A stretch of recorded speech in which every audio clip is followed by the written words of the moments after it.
I'd like to share 15 incredible benefits of exercise that goes way beyond just weight loss. Exercise is an epigenetic stimulus. What does that mean? It means that it actually can affect your genes in a very positive way. Our bodies were definitely meant to exercise. We have over 10 million sweat glands. That is our air conditioner. We have that to adapt to heat while we're exercising and be able to cool down. We're able to sweat at least a liter every single hour if we need to maintain these temperatures. And exercise really activates a lot of different repair systems in our body. But your results with exercise depends on your rest and recovery. So if you're overtraining, you're not going to see much benefit from these things I'm going to talk about. So let's dive right in. Number one, benefits to the autonomic nervous system. What is that? That's the nerve system that works on automatic. And there's two parts. Well, there's three parts. I'm going to talk about two. You have the sympathetic nervous system and the parasympathetic nervous system. And certain body parts are more heavy in one system than the other. Like your digestive system is heavy on the parasympathetic side, which is rest and digest.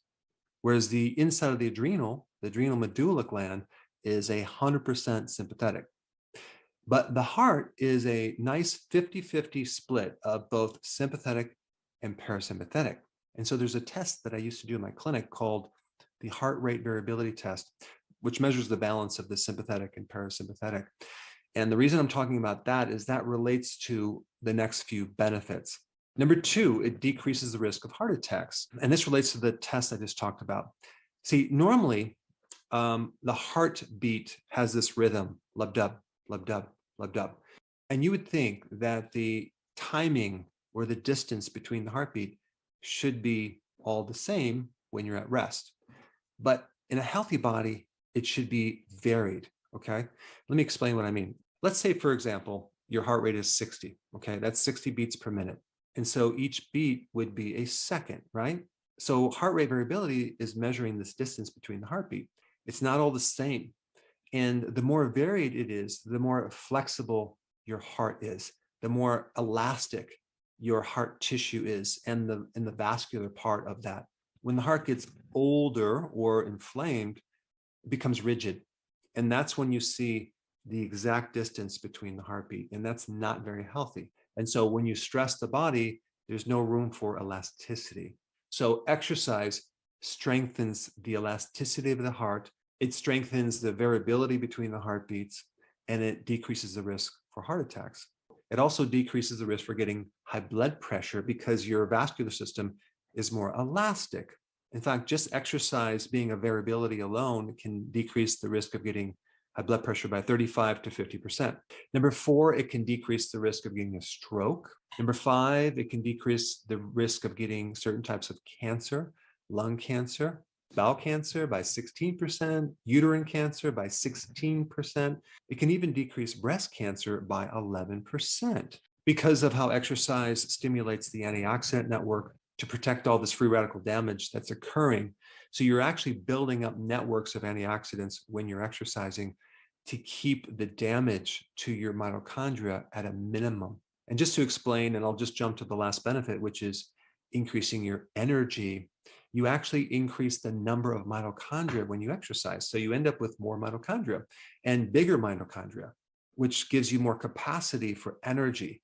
So exercise increases your energy. All right, number six, decrease risk for diabetes. Why? Because in the muscle tissue, the genetic effect of exercise actually makes insulin more sensitive. So if you have insulin resistance, which is a condition responsible for so many health conditions, a fatty liver, weight gain, high blood pressure, diabetes, etc., using exercise to improve insulin sensitivity is a huge benefit. This is why it can help your blood sugars. So exercising will burn off this extra sugar that you have and just in lower insulin. All right, number seven, exercise decreases the risk for anxiety and depression because you're improving all sorts of neurotransmitters, including dopamine. You increase endorphins as well, and you actually help lower cortisol. So this is why it can greatly reduce your stress And I think you should exercise for that alone, that benefit, which is actually number 9. So as you're exercising, you're taking your mind off all your worries, which is extremely therapeutic. All right, number 8, it can decrease your risk for dementia and improves your memory, because part of the brain that atrophies when you get dementia is called the hippocampus. So exercise slows down the shrinkage of that part of the brain that's responsible for dementia, and that's huge. So exercise improves your cognitive function. It can even increase something called brain-derived neurotrophic factor and help you grow new nerves. All right, number 9, I already mentioned that. It lowers stress, decreases cortisol, which will help you sleep better. I notice that the more I keep exercise consistent, the better I sleep. Number 10, exercise improves your willpower.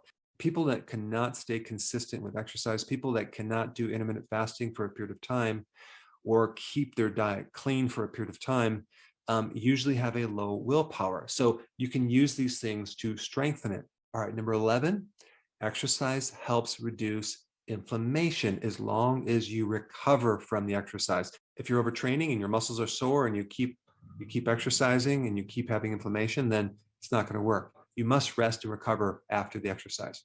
Number 12, exercise can help increase longevity because of all the things I just talked about, decreasing risk for heart attacks, strokes, cancer, etc.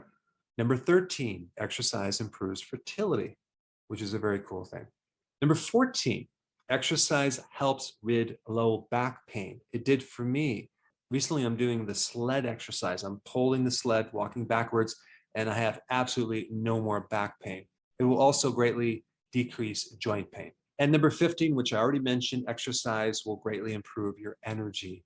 On that note, I think it's time for you to start your exercise routine. If you haven't seen this video on exercise, I think this would be the next best one. Check it out.